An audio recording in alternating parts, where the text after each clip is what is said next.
le lendemain, etc. Il s'agit d'avoir une connexion de qualité stable et permanente. Fialger, je pense toute la région de Chevalet qui a un énorme problème de connexion. Et je pense que même l'administration officielle, publique, beaucoup d'administrations, et notamment par rapport au problème de la domiciliation bancaire pour les problèmes d'importation, etc., il y a d'énormes problèmes. Et nous, en tant que pharmaciens, nous sommes isolés pratiquement. Ce problème peut nous concerner donc personnellement, individuellement, à tout moment et partout en Algérie. Il y a un véritable problème de connexion. Ajoutez à ça le coût de la connexion. Algérie Télécom est en train d'exiger actuellement aux pharmaciens une connexion payante à titre professionnel, 12 000 dinars par mois. Il y a beaucoup de pharmacies qui ne pourront jamais supporter cette charge. Donc, et en plus, pourquoi imposer aux pharmaciens un paiement professionnel? Nous avons besoin de cette connexion pour assurer une prestation sociale. Parce que si c'est pour effectuer un acte commercial, je n'ai pas besoin de la connexion. J'effectue ma vente au comptoir et je me fais payer en temps réel. Nous ne sommes pas des agences de voyage, nous ne vendons pas des voyages, nous ne vendons pas des billets d'avion, etc. Nous sommes en train d'assurer une prestation sociale. Et là, nous souhaitons, ça sera l'objet de nos discussions avec le ministère et avec les DDG, que la sécurité sociale intervienne, comme elle l'a fait les ministères concernés pour les enseignants et les avocats, pour que la connexion ne soit pas considérée ou bien ne soit pas tarifée à titre professionnel. Et puis, il y a cette histoire de faisabilité sur le terrain. Vous savez que pour contrôler l'historique et le respect de la périodicité de traitement, ça va demander encore beaucoup de temps. Et ça va se répercuter négativement sur la qualité de prise en charge des assurés, des malades au niveau des officiers. Ça va prendre énormément de temps. Et puis, il y a la question de responsabilité.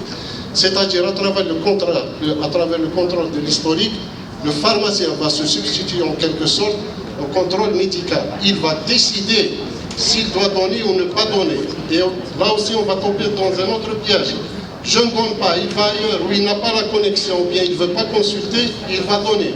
Ça va créer aussi donc la porte ouverte à une concurrence déloyale entre confrères. Il y a une solution, et on l'a proposée, c'est une solution technique. C'est le logiciel qui bloque ou bien qui lance des flashs. Une communication entre la carte et entre le logiciel. L'autre solution, c'est l'historisation dans la carte. Et il est reconnu qu'au sein de la carte, il y a un compartiment inutilisé.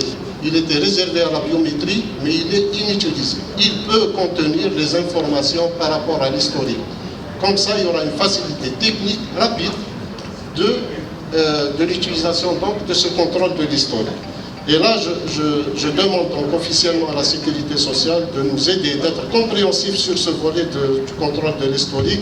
Et il y a aussi principalement cette histoire de responsabilité du pharmacien, c'est-à-dire moi demain, j'aurai le pouvoir de vie ou de mort sur le malade devant lequel je vais décider de donner ou de ne pas donner de traitement. Il se pourrait que je décide de ne pas donner, alors que ce n'est pas mon rôle. Et puis s'il y a un problème, je ne suis pas couvert.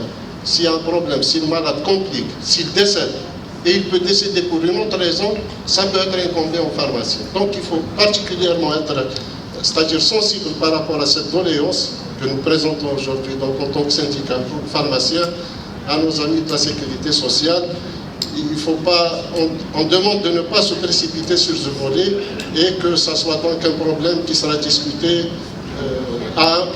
au niveau des commissions de la DG, avec la CNAS ou la CASNOS, ou bien même au sein du ministère. Et on demande aussi donc votre aide par rapport à l'application ou bien à la résolution de ce problème. Deuxième point, c'est-à-dire l'organisation de la profession par rapport au problème de la garde de nuit, au mode d'exercice, donc lié directement aux pharmacies de nuit telles que ça existe en Tunisie. Je dis, je répète, et je ne vais pas m'attarder sur ce point, puisque j'aurai l'occasion d'intervenir en fin de journée sur plusieurs dossiers, dont celui de la garde de nuit et de ces pharmacies de nuit.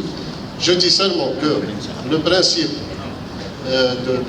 de respecter le mode d'exercice de la profession et d'exercer selon un mode réglementaire Actuellement, c'est le cheval de bataille du SNAP. Au Bureau national, au Conseil, c'est une résolution adoptée par le Congrès et je veillerai personnellement à ce que les choses s'arrangent au sein de la profession. Il y a un arrêté qui organise la garde de nuit qui nous a été imposée avec la volonté des plus hautes autorités du pays. Et il y a le même arrêté, il organise les horaires de travail et le mode d'exercice. On a toujours veillé à ce qu'il n'y ait pas de pharmacie de nuit. On a toujours veillé à ce qu'il y ait respect du numerus clausus. On a toujours veillé à ce qu'à chaque fois que la loi sanitaire est révisée, que la notion des chaînes ne soit pas introduite en Algérie.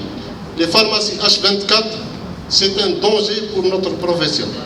Alors je lance un appel aujourd'hui à tous les pharmaciens de penser réellement à leur avenir. Les pharmacies H24, le non-respect de la garde, le non-respect des horaires de travail, nous mettons nous-mêmes, par cette façon de faire, notre avenir, notre profession et notre existence en jeu et en danger.